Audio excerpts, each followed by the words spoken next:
Hey everyone, happy stable Saturday. Get that coffee. So today I wanted to talk about the GNOME Desktop Environment. So recently I installed it on my Debian 12 desktop, and I've been giving it a spin for a few weeks now. And I just wanted to share my thoughts and experiences about it. And what really pushed me into this is on Reddit especially, I've read a lot of kind of negative perceptions about GNOME, that its developers really like to enforce a specific way of using a computer on their users, right? They've invented this new desktop paradigm, and they want you to use it that way. They don't allow for as much tweaking, customization, that the UI is dumbed down, it's not for the power user, all kinds of stuff. And obviously there's a lot of positive energy and positive thoughts and comments out there as well. But what really stuck out to me is the kind of the overwhelmingly negative aspects, sprinkled around various Reddit threads in the Linux community. But yeah, I just wanted to give it a try. That actually intrigued me more than anything. It didn't put me off to it. So I actually looked into it, and that turned into a positive in the sense that it seems like the GNOME developers, I suppose it would be over a decade now, right? Since kind of the modern GNOME has taken shape, right? They've really been thinking about how we use computers, what a modern desktop should look like. And they basically not allowed themselves to be held back by all the trappings of the traditional Windows-like desktop environment. And I think that's cool. I think it's really cool that we have a choice to use something so dramatically different that's not held back necessarily by tradition. And that kind of reflects the beauty and the flexibility of the free and open source software space and the Linux space more broadly. I think it's awesome. So I wanted to give it a try.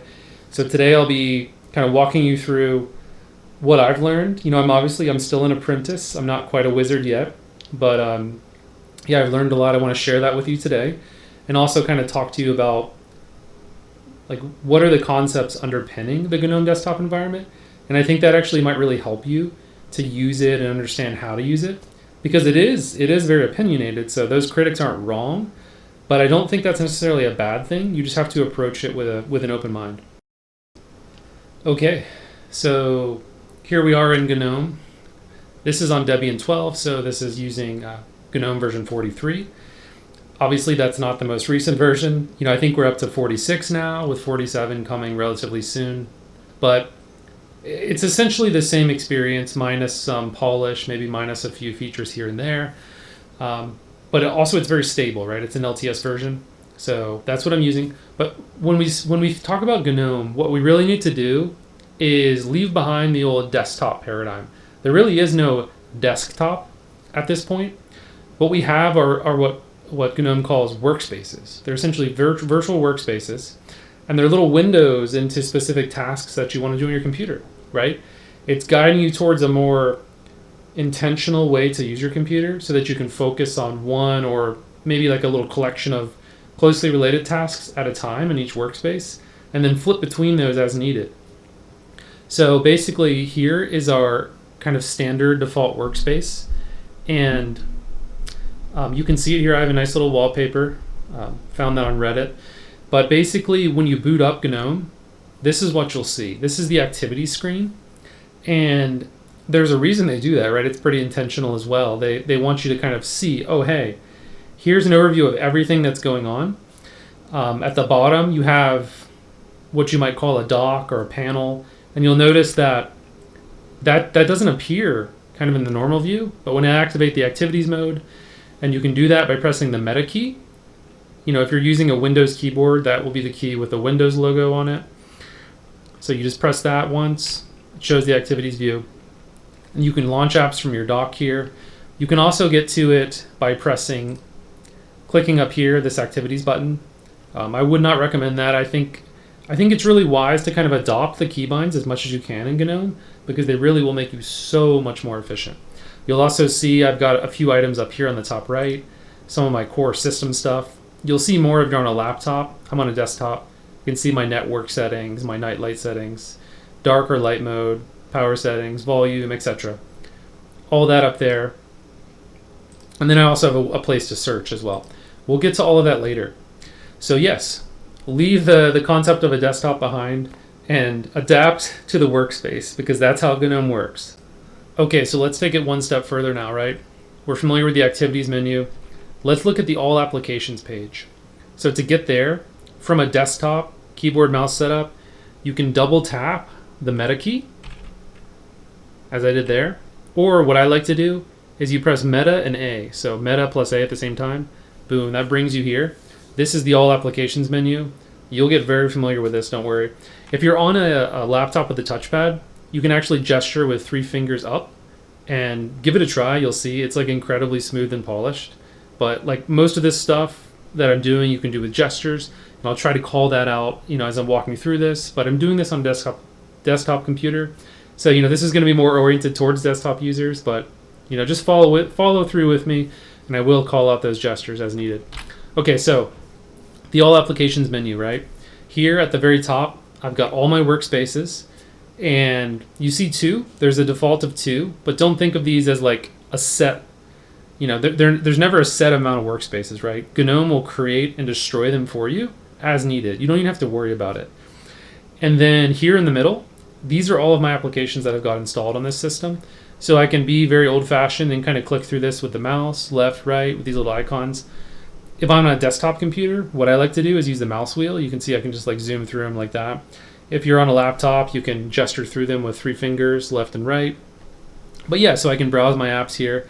I can maybe like right-click one and pin it to the dash, and then it's always down here, very similar to Mac OS as it relates to the dash, only that it's not visible by default, right? I've got to press this meta key, and there's a reason for that, right? They want you to be focused.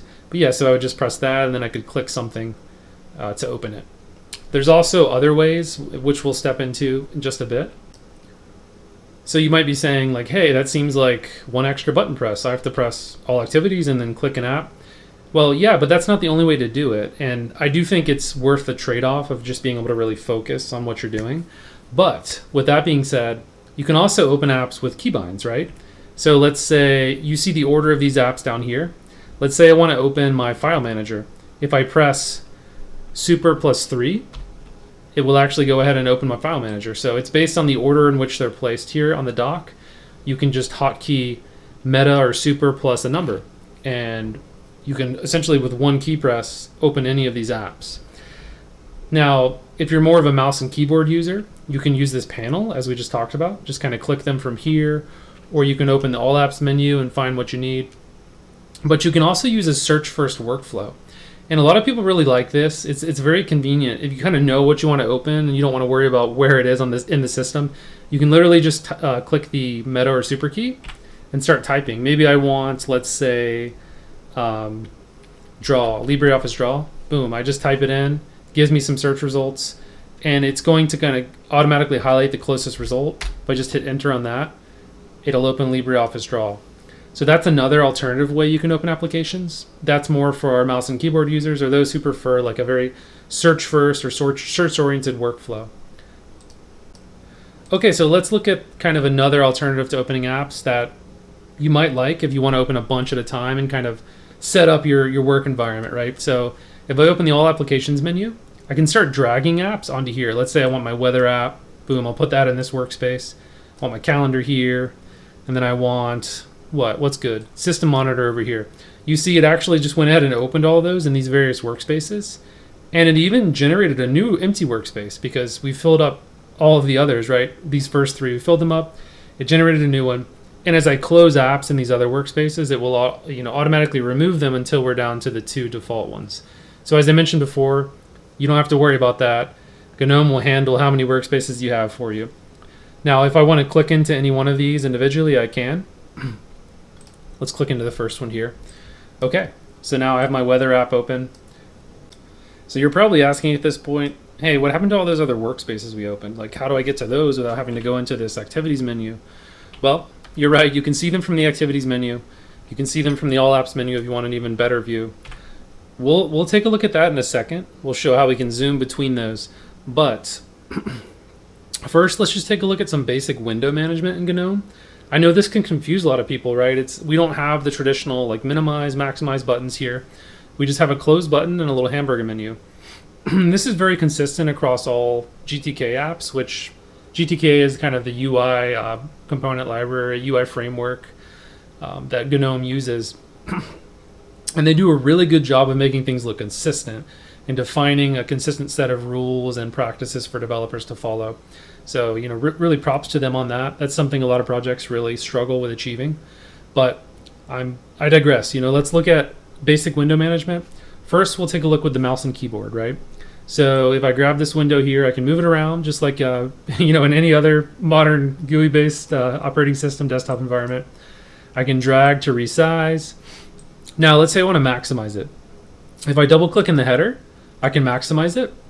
If I double-click again, I restore it to its previous size. If you prefer right-click context menus, you can do that too.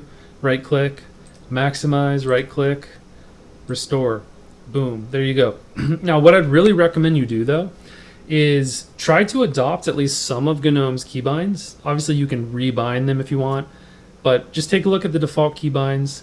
Try to adopt some of them because I really feel like they can make you so much more efficient. So let's take a look at just basic window management in GNOME using the keyboard. So let's say if I hold the super key and press up, that's going to maximize my window. If I press down, it's going to restore it to where it was. If I press super or meta plus left on the arrow keys, it puts it over here, and I can do a basic kind of 50-50 left-right tiling. If I press right, super plus right, I'm over on the right side. So you can imagine, two windows there. Very nice.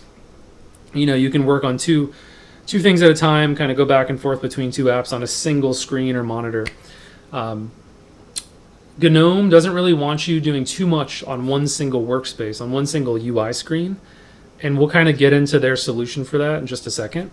But I just want to finish this, basic window management first. But let's say we want to flip this particular window. Let me go ahead and restore it over to another monitor. What I can do is hold meta, shift, and then use the left or right arrows. And you can't see it anymore, but it actually flung it over to my other monitor, right? I'll fling it back. Those animations are really impressive. They're just so smooth. I don't know if it comes across in the video, but like using it, I'm really impressed. It just feels like $1 million to use. So here we go. Okay. Basic window management.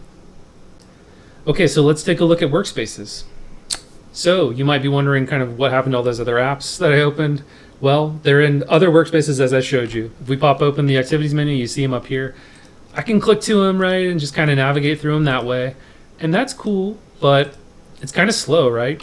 If you want to use the keyboard for this, hold meta and then press page up and page down. So page up will bring you left, page up will bring you right. So holding the meta key, super key, page down. Look at this. I'm just kind of zooming through all my different workspaces.